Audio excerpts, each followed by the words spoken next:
السلام علیکم ورحمۃ اللہ وبرکاتہ۔ تو جی گائز، آج میں آپ کو بتاؤں گی کہ شیطان کی شرارت کیسی ہوتی ہے اور وہ کیسے انسان کو بہکاتا ہے۔ تو ایک مرتبہ ایک آدمی نے شیطان کو دیکھا۔ اس نے کہا، مردود، تو بڑا ہی بدمعاش ہے، تو نے کیا فساد مچایا ہوا ہے؟ اگر تو آرام سے ایک جگہ بیٹھ جاتا تو دنیا میں امن ہو جاتا۔ وہ مردود جواب میں کہنے لگا، میں تو کچھ نہیں کرتا، صرف انگلی لگاتا ہوں۔ اس نے پوچھا، کیا مطلب؟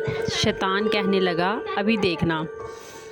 قریب ہی ایک حلوائی کی دکان تھی، وہاں کسی برتن میں شیرہ پڑا ہوا تھا۔ شیطان نے انگلی شیرہ میں ڈبوئی اور دیوار پر لگا دی۔ مکھی آ کر شیرے پر بیٹھ گئی۔ اس مکھی کو کھانے کے لیے ایک چھپکلی آ گئی، ساتھ ہی ایک آدمی کام کر رہا تھا۔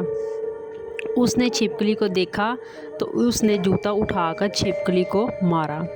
وہ جوتا دیوار سے ٹکرا کر حلوائی کی مٹھائی پر گرا۔ جیسے ہی جوتا مٹھائی پر گرا تو حلوائی اٹھ کھڑا ہوا اور غصے میں آ کر کہنے لگا، اوئے، تو نے میری مٹھائی میں جوتا کیوں مارا؟ اب وہ الجھنے لگ گئے۔ ادھر سے اس کے دوست آ گئے اور ادھر سے اس کے دوست پہنچ گئے۔ بالآخر ایسا جھگڑا مچا کہ اللہ کی پناہ۔ اب شیطان اس آدمی سے کہنے لگا، دیکھ، میں نہیں کہتا تھا کہ میں تو صرف انگلی لگاتا ہوں؟ جب اس کی ایک انگلی کا یہ فساد ہے تو پورے شیطان میں کتنی نحوست ہوگی۔